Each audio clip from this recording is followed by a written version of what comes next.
Malam reuni berujung maut. Skandal ustazah dan mantan SMP. Assalamualaikum sahabat cerita.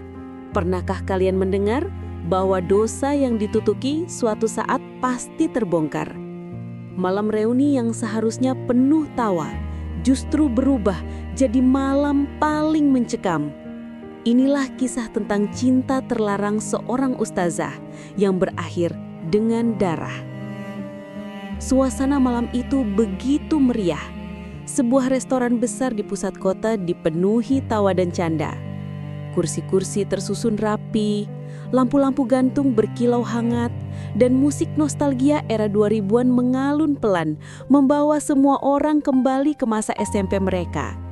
Satu persatu alumni masuk dengan wajah penuh semangat, saling menyapa, berpelukan, bahkan ada yang menitikkan air mata bahagia karena akhirnya bisa bertemu kembali setelah sekian lama terpisah oleh kesibukan hidup. Di antara keramaian itu, pintu restoran terbuka. Semua mata seolah beralih ke satu sosok. Seorang wanita masuk dengan langkah tenang, mengenakan gamis sederhana berwarna pastel dan jilbab yang menutupi auranya dengan anggun. Dialah Hana, yang kini dikenal sebagai ustazah di lingkungannya. Wajahnya memancarkan wibawa, penuh ketenangan dan sikapnya selalu rendah hati. Tak heran, hampir semua teman lamanya merasa kagum. Subhanallah, itu Hana ya? Cantik sekali, tetap anggun, gak berubah, malah tambah berwibawa. Ucapan-ucapan itu berterbangan membuat suasana semakin penuh rasa hormat. Hanya tersenyum, menyapa satu persatu dengan ramah. Ia tak pernah menyangka perannya sebagai pendidik agama membuatnya begitu dihormati, bukan hanya oleh murid-muridnya, tetapi juga oleh teman-teman lamanya. Malam itu, ia berniat hanya untuk bersilaturahmi, mengenang masa lalu dan berbagi cerita tentang kehidupan masing-masing. Namun, dari kejauhan, ada sepasang mata yang terus mengikuti setiap geraknya. Mata itu milik Raka, teman sekelas semasa SMP. Lelaki itu duduk di pojok ruangan, mencoba menyembunyikan keterkejutannya. Wajahnya seakan terpaku, seolah waktu berhenti saat pandangannya jatuh pada sosok Hana. Dulu, Raka adalah anak yang pendiam, jarang diperhatikan. Tapi diam-diam, sejak SMP, ia selalu menyimpan rasa pada Hana. Rasa yang tak pernah terucap, hanya menjadi rahasia yang terkubur bersama masa muda. Kini, bertahun-tahun kemudian, rasa itu seperti bara yang kembali menyala begitu melihat Hana di depan matanya. Raka bergumam lirih, hampir tak terdengar. "Hana, kamu masih secantik dulu, bahkan lebih dari yang aku bayangkan." Ia meneguk minumannya dalam-dalam, mencoba menenangkan hati yang mendadak bergejolak. Malam reuni itu, yang seharusnya hanya menjadi ajang nostalgia biasa, ternyata telah membuka kembali pintu kenangan, sekaligus celah menuju kisah gelap yang tak pernah ia duga. Setelah acara reuni berjalan sekitar 1 jam, suasana semakin cair. Semua orang sibuk berbincang, mengenang masa lalu, sambil tertawa mendengar cerita-cerita konyol saat masih berseragam putih biru. Di salah satu sudut ruangan, Hana sedang berbicara dengan beberapa teman wanitanya. Tawanya lembut, senyumnya menenangkan, dan gerak-geriknya penuh wibawa. Namun, sesekali tatapan matanya tak bisa lepas dari satu arah. Ya, dari kursi pojok itu. Raka duduk sambil mengandanginya. Tatapan yang dalam, penuh kerinduan yang tak pernah terucap. Hana sempat merasa canggung, dadanya berdebar tanpa sebab. Entah kenapa, meskipun sudah lama berpisah, sorot mata Raka masih sama seperti dulu. Hangat, penuh perhatian, namun menyimpan rahasia besar. Raka akhirnya memberanikan diri bangkit dari kursinya. Ia melangkah pelan, mendekati Hana yang tengah tertawa bersama teman-temannya. Saat jarak mereka hanya tinggal 1 langkah, suara bariton Raka terdengar lirih namun jelas. "Hana, masih ingat aku?" Seketika pembicaraan berhenti. Teman-teman lain menoleh, lalu tertawa kecil. Ya ampun, ini Raka kan? Yang dulu selalu duduk di bangku paling belakang? Salah satu dari mereka bersuara. Hana terdiam sejenak. Matanya menatap Raka, mencoba menghubungkan wajah dewasa itu dengan kenangan lama. Lalu senyumnya mengembang. Astagfirullah, Raka, Masya Allah, udah lama banget ya? Aku hampir gak kenal, jawabnya dengan nada hangat. Percakapan kecil itu berkembang. Mereka saling bertukar kabar, mengenang masa lalu di kelas, bahkan mengingat kenakalan kecil yang dulu sering dilakukan bersama. Suasana begitu akrab, seolah jarak puluhan tahun menguap begitu saja. Namun, di balik obrolan ringan itu, ada sesuatu yang lebih dalam terjadi. Perasaan lama yang terpendam kini kembali bersemi. Hana merasakan getaran aneh dalam hatinya. Ia tahu itu salah. Ia tahu dirinya sudah menikah, sudah menjadi seorang ibu, bahkan seorang ustazah yang seharusnya menjaga marwah dan kehormatan. Tapi ada bagian kecil dari dirinya yang tak bisa menolak nostalgia manis itu. Raka, di sisi lain, tak bisa menyembunyikan rasa bahagianya. Tatapannya terlalu sering menempel pada wajah Hana. Senyumnya terlalu tulus, seolah ingin mengatakan bahwa ia masih menyimpan perasaan yang sama sejak SMP. Dalam hati, Raka bergumam, ternyata aku gak salah. Rasa ini memang belum pernah hilang, dan malam ini aku yakin takdir mempertemukan kita lagi. Malam reuni itu, yang semula hanya bernostalgia, diam-diam telah membuka pintu masa lalu. Pintu yang seharusnya dibiarkan tertutup, tapi kini kembali terbuka, mengundang badai yang akan menghancurkan segalanya. Beberapa hari setelah reuni itu, kehidupan Hana kembali seperti biasa. Ia kembali mengajar mengaji di rumah kecilnya, mendampingi anak-anak, dan melayani suami dengan penuh tanggung jawab. Dari luar, kehidupannya tampak sempurna. Seorang ustazah yang dihormati, istri yang setia, dan ibu yang penuh kasih sayang. Namun, jauh di dalam hatinya, ada kegelisahan yang tak bisa ia tolak. Setiap kali ia beristirahat, wajah Raka selalu terbayang. Senyumnya, suaranya, bahkan tatapan matanya di malam reuni itu, seperti terus menghantui pikirannya. Hana berusaha mengusir bayangan itu dengan istighfar dan doa. Tapi semakin ia menolak, semakin kuat perasaan itu mencekam. Suatu malam, saat ia sedang membereskan piring di dapur, ponselnya bergetar. Sebuah pesan masuk. Assalamualaikum Hana, apa kabar hari ini? Aku masih gak bisa lupa pertemuan kita kemarin. Raka. Hana terdiam. Jantungnya berdegup kencang. Jemarinya bergetar, ragu apakah harus membalas atau tidak. Lama ia memandangi layar ponsel, hingga akhirnya sebuah jawaban singkat ia kirimkan. Waalaikumsalam. Alhamdulillah, baik. Semoga kamu juga. Pesan itu tampak biasa, namun dari situlah semuanya dimulai. Obrolan singkat itu berlanjut malam demi malam. Awalnya hanya kabar sederhana, nostalgia tentang masa SMP, lalu perlahan bergeser menjadi percakapan yang lebih pribadi. Kalau dulu aku berani, mungkin kamu sudah jadi milikku, tulis Raka suatu malam. Hana membaca kalimat itu berulang kali. Wajahnya memerah, tangannya gemetar. Sebagian dirinya ingin marah, ingin mengingatkan Raka tentang batas-batas dosa. Tapi ada sisi lain yang justru merasa senang, merasa dihargai sebagai seorang wanita. Hari-hari berikutnya, Hana mulai menyembunyikan percakapan itu dari suaminya. Setiap kali ponselnya berbunyi, ia buru-buru membalikkan layar atau menutupnya rapat. Ia bahkan mulai menunggu pesan Raka, seakan itu menjadi candu yang mengisi ruang kosong dalam hatinya. Hana sadar, ia sedang berjalan di atas jurang. Tapi semakin ia mencoba berhenti, semakin dalam ia terperangkap. Kata-kata manis Raka bagai racun yang memabukkan, perlahan melemahkan iman yang selama ini ia jaga.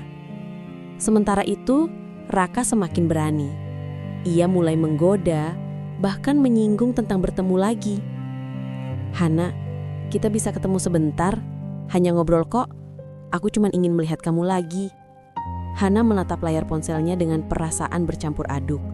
Suaminya yang sedang tidur di samping itu tak tahu apa-apa. Malam itu Hana berbisik pada dirinya sendiri. "Ya Allah, apa yang sedang aku lakukan?" Namun di balik doa dan penyesalan itu, jemarinya justru mengetik balasan. "Baik, tapi jangan lama-lama." Dan dengan balasan itulah, sebuah pintu besar menuju kehancuran terbuka lebar. Hari itu, langit tampak mendung seakan ikut menyembunyikan rahasia yang akan terjadi. Hana duduk di depan cermin, merapikan jilbabnya dengan hati yang gelisah. Ia berulang kali menarik napas panjang, seolah ingin meyakinkan dirinya sendiri bahwa apa yang akan ia lakukan hanyalah pertemuan biasa. Hanya ngobrol, hanya sebentar. Begitu ia berbisik, mencoba meredam rasa bersalah yang terus menghantam. Di layar ponsel, pesan Raka sudah menunggu. "Aku udah di kafe pojok, kursi dekat jendela. Jangan khawatir, nggak ada yang kenal kita di sini." Hana menggenggam erat ponselnya, lalu melangkah keluar dengan alasan sederhana pada suaminya. "Aku ada pertemuan dengan teman ngaji." Suaminya hanya mengangguk, tanpa curiga sedikit pun. Dan disitulah letak awal celahnya. Kepercayaan yang suci perlahan akan dikhianati. Kafe itu tidak terlalu ramai. Lampu redup, suara musik lembut mengalun, dan aroma kopi memenuhi udara. Saat Hana masuk, ia melihat Raka sudah duduk menunggunya. Begitu mata mereka bertemu, waktu seperti berhenti. Raka tersenyum, sebuah senyum yang mengandung kerinduan bertahun-tahun. "Hana," panggil Raka lirih. Hana mengangguk kecil, lalu duduk dengan gugup. Tangannya meremas ujung gamis, mencoba menyembunyikan rasa canggung yang menguasai tubuhnya. Percakapan dimulai canggung, tentang pekerjaan, tentang kabar teman-teman lama. Tapi semakin lama, semakin intim. Raka menatap Hana dalam-dalam, seakan ingin membaca isi hatinya. "Aku masih gak percaya kita bisa ketemu lagi setelah sekian lama," ucapnya. Hana hanya tersenyum tipis. "Ya, Allah memang mempertemukan kita dengan caranya." Namun kalimat itu justru membuat suasana semakin berat. Ada sesuatu yang tak terucapkan, sesuatu yang berputar-putar di hati mereka. Raka mencondongkan tubuh, suaranya merendah. "Hana, jujur, aku gak pernah bisa lupa kamu. Dulu aku pengecut, aku gak berani bilang. Tapi sekarang, aku gak bisa pura-pura lagi." Jantung Hana berdegup kencang. Kata-kata itu seperti petir yang menyambar iman yang rapuh. Ia menunduk. Air matanya berkilat, bukan karena bahagia, tapi karena sadar dirinya sedang goyah. "Raka, jangan bicara begitu," bisiknya. "Aku sudah menikah, aku punya keluarga." "Aku tahu," jawab Raka cepat. "Tapi hati gak bisa dibohongin. Aku masih sayang sama kamu." Hening. Suasana kafe tetap ramai, tapi di meja itu waktu seolah berhenti. Hana merasakan tangannya bergetar. Lalu tanpa sadar, Raka meraih jemari itu dengan lembut. "Hana, sekali ini saja. Aku janji gak akan menyakitimu. Aku cuma ingin kamu tahu, rasa ini nyata." Hana tertegun. Jemarinya yang digenggam terasa hangat, namun hatinya bergetar ketakutan. Ia tahu, sekali ia biarkan, maka garis batas akan hilang. Tapi tubuhnya membeku, dan ia tak mampu menarik tangannya kembali. Malam itu, di kafe yang redup, dua hati yang seharusnya terpisah justru semakin dekat. Pertemuan yang katanya hanya sebentar, kini menjadi awal keterikatan terlarang yang kelak berujung pada tragedi. Beberapa minggu berlalu sejak pertemuan gelap itu. Hubungan Hana dan Raka semakin intens. Mereka mulai mencari celah untuk bertemu meski hanya sebentar. Ada rasa deg-degan, ada rasa bersalah, tapi juga ada candu yang membuat Hana tak bisa berhenti. Setiap kali ponselnya berbunyi, jantungnya berdebar. Setiap pesan dari Raka bagai racun yang membuatnya lupa akan kewajibannya sebagai seorang istri dan ibu. Namun, perubahan sikap Hana tidak luput dari perhatian suaminya, Faris. Lelaki itu memang sederhana, tidak banyak bicara, tapi matanya jeli. Malam-malamnya terasa berbeda. Hana yang biasanya menemani menonton berita atau sekedar mengobrol, kini lebih sering sibuk dengan ponsel. Senyum-senyum kecilnya saat membaca pesan membuat hati Faris bertanya-tanya. Suatu malam, ketika Hana sedang menyiapkan pakaian untuk besok, ponselnya bergetar di meja. Faris melirik sekilas. Di layar, sebuah nama muncul singkat, Raka. Hanya sekejap, tapi cukup membuat dadanya sesak. Faris mencoba menahan diri. Ia tak ingin langsung menuduh tanpa bukti. Tapi sejak malam itu pikirannya tidak pernah tenang. Ia mulai memperhatikan detail yang sebelumnya dianggap sepele. Parfum baru yang dipakai Hana, waktu pulang yang lebih lama dari biasanya. Bahkan caranya tersenyum sendiri di depan layar ponsel. Semua itu membentuk tanda-tanda yang tidak bisa ia abaikan. Suatu sore ketika Hana sedang mengajar anak-anak di ruang tamu, Faris mendekati meja dapur. Ia melihat ponsel Hana tergeletak tanpa terkunci. Rasa penasaran mengalahkan segalanya. Dengan tangan gemetar, ia membuka percakapan terakhir. Matanya membelalak. Kata-kata manis berbalas-balasan. Aku kangen, semoga kita bisa ketemu lagi. Dan bahkan emotikon hati yang membuat dadanya terasa ditikam. Faris menjatuhkan ponsel itu ke meja dengan wajah pucat. Ia menarik napas dalam-dalam, mencoba menahan amarah yang hampir meledak. Malam itu, Faris menatap istrinya yang sedang tertidur pulas. Wajah Hana terlihat damai, seolah tak menyimpan dosa. Tapi di hati Faris, badai amarah sudah mulai berkecamuk. Ia bertanya pada dirinya sendiri, "Kenapa Hana? Bukankah aku sudah memberimu segalanya? Apa yang kurang dariku?" Hari-hari berikutnya suasana rumah menjadi dingin. Faris tak lagi banyak bicara. Tatapannya sering kosong, tapi sesekali berubah tajam saat menatap Hana. Sementara Hana yang mulai merasakan perubahan itu justru semakin panik. Ia sadar rahasianya mungkin sudah terbongkar sebagian. Namun bukannya berhenti, Hana malah semakin hati-hati menutupi perselingkuhannya. Ia menghapus pesan, menyembunyikan panggilan, dan mencari alasan agar tidak menimbulkan kecurigaan lebih jauh. Tapi Faris bukan lagi lelaki yang mudah dibohongi. Hatinya sudah terluka. Ia hanya menunggu waktu kapan semua kebohongan itu akan pecah. Dan ketika saatnya tiba, api cemburu yang membara dalam dirinya mungkin tak akan bisa dipadamkan lagi. Hari-hari Hana semakin penuh kegelisahan.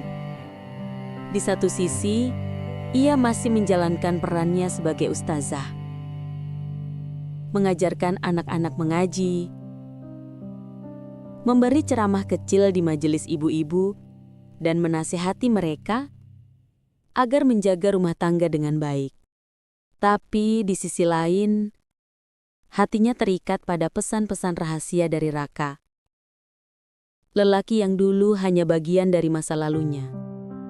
Hana sering termenung setelah menutup Al-Quran. Bibirnya beristighfar, namun jemarinya tanpa sadar mencari ponsel. Raka sudah menjadi bayangan yang terus mengikuti kemanapun ia pergi. Seolah kehadirannya tak bisa lagi dihapus. Suatu malam, mereka kembali bertamu di sebuah taman kota yang sepi. Hanya lampu jalan yang redup menemani, sementara suara jangkrik menjadi musik latar.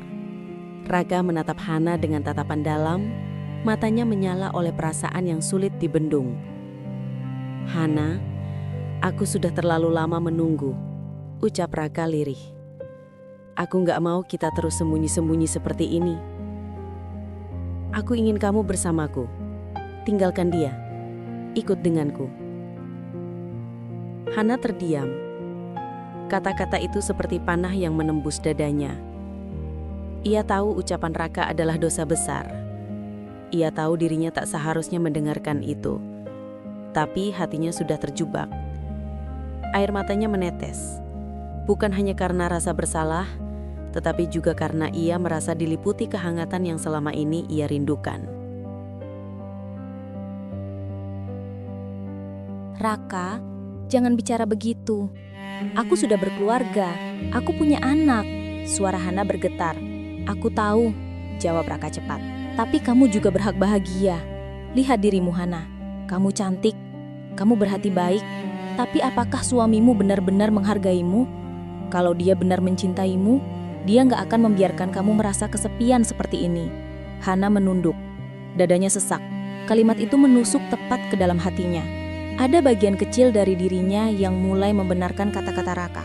Bagian yang lemah, yang selama ini ia sembunyikan di balik senyum dan perannya sebagai ustazah. Aku janji Hana, sambil menggenggam tangannya. Kalau kamu mau ikut aku akan bahagiakan kamu. Aku nggak akan biarkan kamu menangis lagi. Aku akan jadi lelaki yang selalu ada untukmu. Genggaman itu membuat Hana bergetar. Ia mencoba menarik tangannya, tapi tubuhnya lemah. Air matanya jatuh semakin deras. Ia tahu, sekali ia mengiyakan, maka garis batas akan hilang selamanya. Dalam hatinya, Hana berdoa lirih. Ya Allah, kuatkan aku. Tapi kenapa aku merasa tak mampu? Malam itu, meski tidak ada jawaban jelas, namun hati mereka sudah bersepakat dalam diam. Mereka telah melangkah lebih jauh, membuat janji terlarang yang kelak akan menjadi awal dari bencana besar. Dan di kejauhan, tanpa mereka sadari, bayangan Faris, suami Hana, perlahan mulai mengintai, menunggu saat yang tepat untuk membongkar semuanya. Hari itu, suasana ruah terasa berbeda. Hana baru saja pulang dari kajian yang sebenarnya hanyalah kedok untuk bertemu Raka sebentar. Ia masuk dengan wajah letih, namun ada senyum samar di bibirnya. Tapi seketika langkahnya terhenti saat melihat Faris, suaminya, duduk di ruang tamu dengan tatapan dingin. Di meja depan Faris tergeletak ponsel Hana. Layar menyala, menampilkan percakapan rahasia yang tadi sore lupa ia hapus.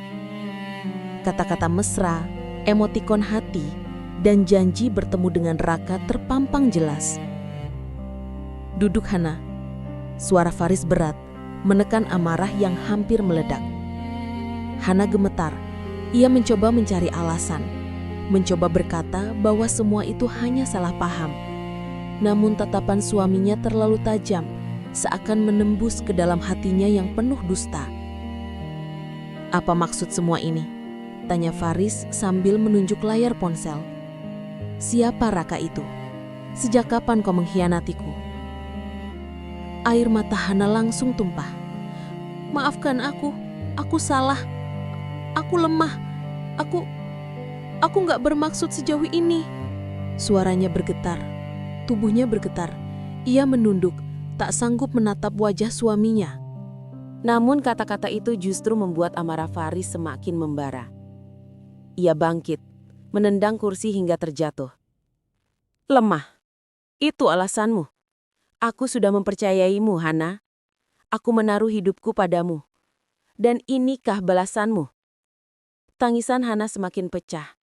Ia berusaha mendekat, mencoba meraih tangan suaminya, namun Faris menepis kasar. Matanya merah, urat di lehernya menegang, dan napasnya memburu. Apa kurangnya aku, Hana? Katakan, apa yang tidak aku berikan padamu? Teriak Faris dengan suara serak. Hana terisak, tak bisa menjawab. Baginya semua ini memang bukan tentang kurangnya suami. Semua ini karena dirinya yang lengah, karena hatinya yang kalah oleh godaan masa lalu. Faris berjalan mondar-mandir, menahan gejolak di dadanya. Tangannya mengepal kuat seolah hanya tinggal menunggu detik untuk meledak. Aku ingin jujur. Katakan padaku, apakah kau mencintai dia? Pertanyaan itu menusuk jantung Hana. Ia tak mampu berkata tidak, karena hatinya sudah terlanjur goyah. Keheningan itu menjadi jawaban yang lebih menyakitkan daripada pengakuan langsung.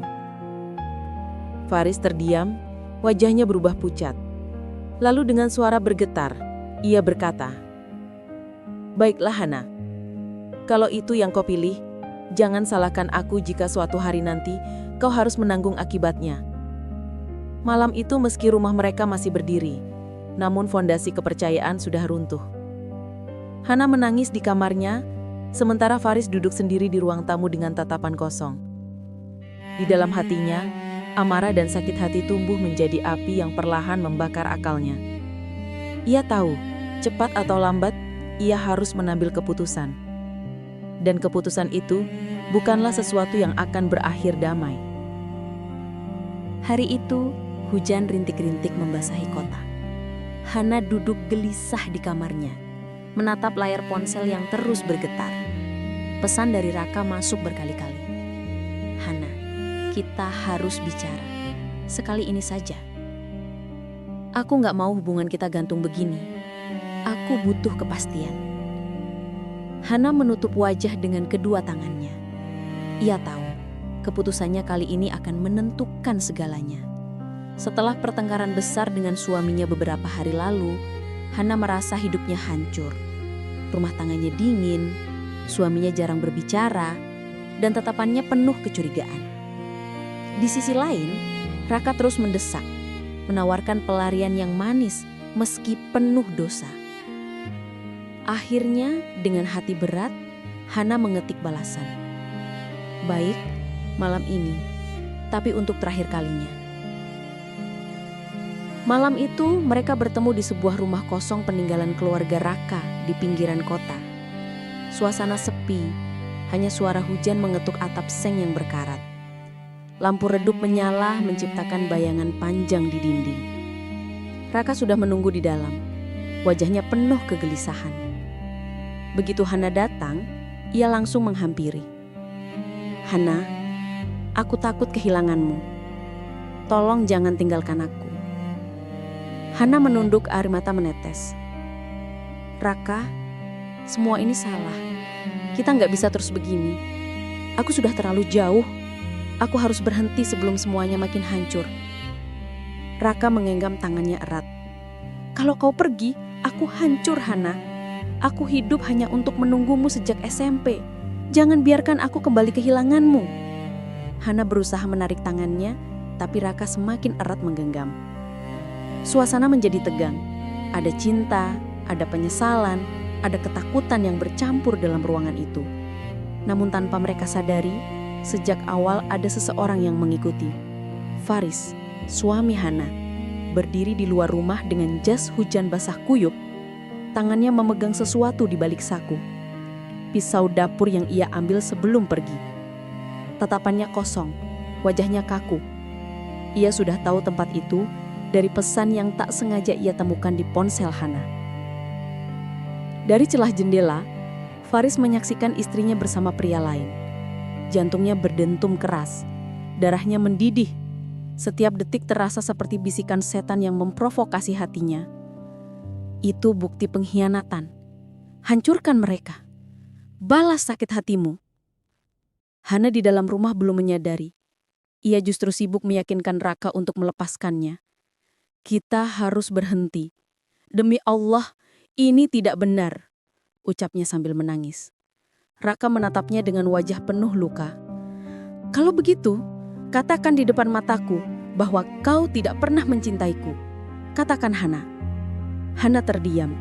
Bibirnya bergetar, tapi kata-kata itu tak pernah keluar. Dan keheningan itulah yang menjadi jawaban. Di luar, Faris menggenggam tangan. Pintu kayu tua itu bergetar keras ketika ia mendorongnya. "Brak!" Hana dan Raka menoleh kaget. Wajah mereka pucat saat melihat Faris berdiri di ambang pintu dengan tatapan membunuh. Malam itu, tak ada lagi tempat untuk bersembunyi. Semua rahasia sudah terbongkar. Pertemuan yang katanya terakhir itu, ternyata benar-benar menjadi yang terakhir. Namun dengan cara yang tidak mereka bayangkan. Pintu rumah tua itu terbuka dengan keras. Hujan deras di luar ikut menerobos masuk, membawa hawa dingin yang menusuk tulang. Hana membeku di tempatnya, wajahnya pucat pasi. Raka yang masih menggenggam tangannya refleks melepaskan, lalu berdiri menghadang. Di ambang pintu, Faris berdiri kaku. Bajunya basah, rambutnya meneteskan air hujan, dan di tangannya terlihat jelas sebilah pisau dapur yang berkilat terkena cahaya lampu redup. Tatapannya kosong, namun penuh dengan bara amarah yang nyaris meledak. "Hana?" Suara Faris berat, serak dan dingin. "Jadi ini akhirnya. Setelah semua yang kuberikan, kau memilih mengkhianatiku. Di tempat seperti ini, dengan lelaki ini." Air mata Hana langsung pecah. "Mas, aku salah. Aku mohon, maafkan aku." Suaranya terputus-putus, tubuhnya gemetar. Ia melangkah maju, mencoba mendekati. Namun Faris mengangkat pisau membuatnya terhenti. "Jangan mendekat," bentak Faris. Suaranya menggelegar memenuhi ruangan kosong itu. Raka berdiri tegak, meski wajahnya tegang. "Faris, tenang. Jangan lakukan sesuatu yang akan kau sesali. Aku tahu ini salah, tapi membunuh bukan jawabannya."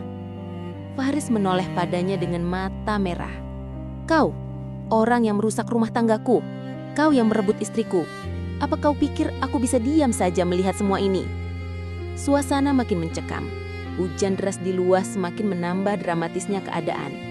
Hana berlutut, menangis terseduh-seduh. "Mas, aku mohon, jangan lakukan ini. Aku janji akan berubah. Aku akan kembali. Tolong, jangan hancurkan semuanya." Namun kata-kata itu tak lagi masuk ke telinga Faris. Di dalam dirinya, rasa sakit, cemburu dan pengkhianatan sudah bercampur menjadi racun. Tangannya semakin kuat menggenggam pisau, urat-uratnya menegang. Tiba-tiba Faris melangkah cepat ke arah Hana. Refleks Raka menghadang, mendorong Hana ke belakang. Pertarungan kecil pun terjadi. Pisau itu berkilat, udara penuh dengan teriakan dan desah nafas panik. "Berhenti Faris!" teriak Raka, mencoba merebut pisau. Namun dalam pergulatan singkat itu, tubuh Hana justru berada di antara mereka. Satu gerakan tak terkendali terjadi dan ujung pisau itu menembus perut Hana. Suasana hening, waktu seakan berhenti. Mata Hana membelalak, tubuhnya bergetar, lalu darah mulai merembas membasahi gamis sederhananya. Ia menatap suaminya dengan mata berkaca-kaca, lalu menoleh lemah ke arah Raka. "Mas, aku minta maaf," bisiknya sebelum tubuhnya terjatuh ke lantai, bersimbah darah. Faris terdiam, tangannya bergetar memegang pisau yang kini berlumuran merah. Wajahnya pucat, matanya kosong. Raka berteriak histeris, berlutut memeluk Hana yang terkapar. "Hana, bangun, jangan tinggalkan aku." Tapi segalanya sudah terlambat. Nafas Hana melemah, matanya berlahan tertutup, meninggalkan keheningan abadi. Di luar, suara hujan masih mengguyur deras, seakan ikut menangisi tragedi itu. Malam reuni yang dulu penuh tawa, kini berubah menjadi malam penuh darah dan penyesalan. Malam itu, hujan belum juga reda. Petir menyambar di kejauhan, seakan langit ikut marah pada tragedi yang baru saja terjadi. Di dalam rumah tua itu, darah Hana masih menggenang di lantai. Tubuhnya terbujur kaku, dingin, tak lagi bernyawa. Faris berdiri terpaku, tangannya masih menggenggam pisau berlumuran darah. Tatapannya kosong, bibirnya bergetar, seolah tak percaya pada apa yang baru saja ia lakukan. "Hana, bukan ini yang kumau." Suaranya parau, nyaris tak terdengar. Raka berlutut di samping Hana, menangis histeris. "Kenapa Haris begini? Kenapa Faris? Kau bisa marah padaku, kau bisa bunuh aku, tapi kenapa Hana yang jadi korban?" Teriakan itu menggema di dinding rumah kosong bercampur dengan suara hujan deras di luar. Faris menjatuhkan pisau. Bunyi logam itu beradu dengan lantai, dan tumannya memecah kesunyian. Tubuhnya gemetar hebat, kakinya lemas hingga ia terjatuh. Air matanya tumpah, bercampur dengan rasa bersalah yang tak tertahankan. Aku hanya ingin dia kembali. Aku hanya ingin dia setia padaku. Tapi sekarang dia pergi selamanya." Waktu berjalan lambat, detik demi detik penuh kesedihan. Raka yang tadinya dipenuhi amarah, kini hanya bisa menatap kosong tubuh Hana. Ia sadar, perselingkuhan mereka bukanlah cinta sejati, melainkan kesalahan besar yang harus dibayar mahal. Tak lama kemudian, suara sirene polisi mendekat. Tetangga yang mendengar keributan melapor. Lampu merah biru berkedip menembus jendela rumah tua itu. Petugas masuk mendapati pemandangan mengerikan. Seorang wanita tewas, suami yang terpaku dengan wajah hancur, dan pria lain menangis di samping jasad korban. Faris tidak melawan saat diborgol. Ia hanya terdiam, matanya terus menatap Hana yang terbungkus kain putih. Dalam hatinya hanya ada penyesalan yang tak akan pernah hilang. Raka juga ikut digelandang sebagai saksi. Namun hatinya hancur. Penyesalan dan rasa bersalah menghantuinya karena tanpa dirinya mungkin Hana masih hidup dan tragedi ini tak akan pernah terjadi. Malam reuni yang seharusnya penuh kebahagiaan berakhir dengan tragedi berdarah. Sebuah kisah pengkhianatan, cemburu, dan amarah yang menghancurkan 3 hati sekaligus.